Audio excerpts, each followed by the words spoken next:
Il semblerait que beaucoup de monde ait la mémoire bien courte, alors aujourd'hui on va rappeler l'un des plus grands scandales de la Ve République, où quand Nicolas Sarkozy bradait un cinquième de notre or à un prix historiquement bas, 4,6 milliards d'euros pour la transaction, là où nous pourrions en tirer aujourd'hui 70 milliards. Nous sommes en 2004 et Nicolas Sarkozy est alors ministre de l'économie sous le gouvernement de Raffarin.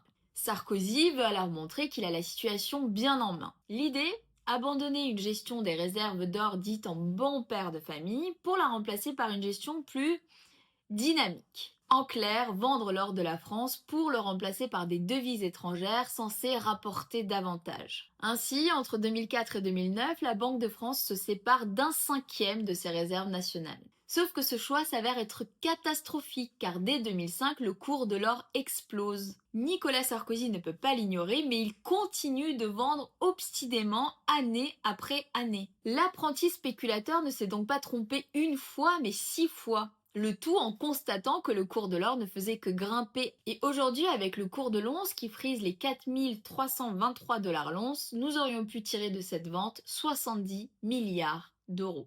Alors voilà une autre tâche à rajouter au CV déjà bien fourni de Nicolas Sarkozy, bien qu'il soit peu probable qu'il soit poursuivi pour ça, car rappelons-le, il a supprimé le crime de haute trahison. 589 tonnes dont la valeur actuelle sur le marché est de plus de 70 milliards d'euros, 70 milliards dont la France aurait bien besoin aujourd'hui.